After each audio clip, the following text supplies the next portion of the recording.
Vous notez, ordre oral, on y va. Parce que j'ai un résultat derrière. J'ai un résultat derrière. Ah, Ce résultat, non, je sais quel est le résultat. Je ne sais pas à qui je donne, mais je connais le résultat. C'est-à-dire que si jamais je gagne $1 milliard et que je verse 15 millions de dollars, j'ai un résultat. Je ne sais pas à qui je donne. La seule chose que je sais, c'est que j'ai un résultat. Et c'est ça le monde des commissions. Parce qu'il faut bien voir que lorsque vous avez un contrat d'armement, vous avez 25% des sommes qui sont comme ça. Et 25% des sommes de commission, ça conduit à des contrats. Alors vous vous réjouissez à M6 comme partout ailleurs, des contrats d'armement que vous avez, eh bien vous avez versé 25% de commission. M6, c'est pas de contrat d'armement. Il y avait beaucoup d'argent chez Elf. Est-ce que vous n'avez pas un peu pété le plomb réellement avec l'argent de Elf?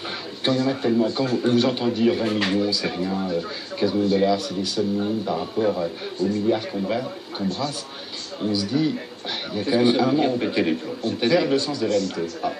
Il est clair que le sens des réalités est très difficile à garder dans une société qui fait 200 milliards de francs de chiffre d'affaires, c'est clair. Le fait qu'il soit difficile de compter les sous après qu'on ait compté les millions de francs, ça c'est clair pour tout le monde. Mais c'est vrai des présidents de la République, c'est vrai des premiers ministres, comme c'est vrai des présidents de société, quels qu'ils soient, et dans le monde entier. Donc vous êtes en train de dénoncer l'existence de gens qui ont une vie en comptant des sous et une vie en comptant des millions. Ça, vous en avez beaucoup. Et effectivement, vous voyez des gens qui ont une vie de faste que rien n'explique. Et donc, lorsque je regardais tout à l'heure les 2 résidences de mes collaborateurs, je me disais, oui, effectivement, ils ont quelque part, ils ont pété les plombs. Mais bon, c'est des choses qui arrivent. Ce ne sont pas les seuls à avoir des résidences de folie dans des paradis. Alors, vous, justement, vous aviez un salaire chez F de 100 000 francs par mois, je crois. Oui. Une carte de crédit, vous payez en vous êtes ordre de grandeur. Enfin, 100 000 francs par mois aussi. En moyenne, sur 4 ans, ça fait... C'est ça. Disons, grossièrement, j'ai coûté à la société 2 millions par an pendant 4 ans. Voilà. Qui contrôlait, justement, les frais que vous engagez avec cette note de crédit? Mon directeur de relations humaines, mon directeur de cadre, donc toute ceci était contrôlé, était envoyé au ministère des Finances, et le ministère des Finances regardait ce que je faisais. Rien, il n'y avait rien d'occulte dans ça. C'était, voilà, vous êtes président d'Elf, voilà ce qu'il faut que vous fassiez. Très bien, parfait. Et effectivement, mon salaire était le 40e, le 50e ou le 100e salaire de la société. C'était comme ça. C'était la vision des choses à l'époque. Vous ne concédez que quelques centaines de milliers de francs, effectivement, prélevés à Elf. Je crois, M. Servin, vous avez fait un prêt de 800 000 francs. Absolument. Vous l'avez remboursé? Non, je dois le rembourser le 1er janvier 2002. Donc il s'agit de savoir si je peux le voir. C'est ce que j'ai dit à M. Van Rombeck qui m'a posé la question. Je lui ai dit, écoutez, quand est-ce que je pourrais le voir? Pour l'instant, je n'ai pas le droit de le voir, il est en prison. Mais dès que je peux le voir, je lui rembourserai son prêt. Ça faisait partie des pratiques de la société de pouvoir prêter. Lorsque j'ai fait ce prêt, M. Servin n'était plus mon collaborateur.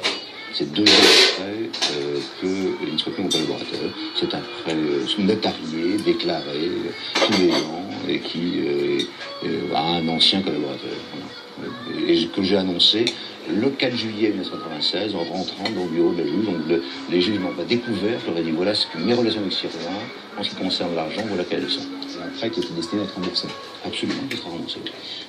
Alors, il y a eu une autre affaire qui vous concerne. Vous avez divorcé en 1992 de votre ex-épouse, Fatima Belaïd. Il a été démontré qu'un appartement à Londres, d'une valeur de 3 millions, lui a été offert sur l'intervention d'un industriel, Maurice Biederman, qui était en affaire avec Elf. C'est très confus.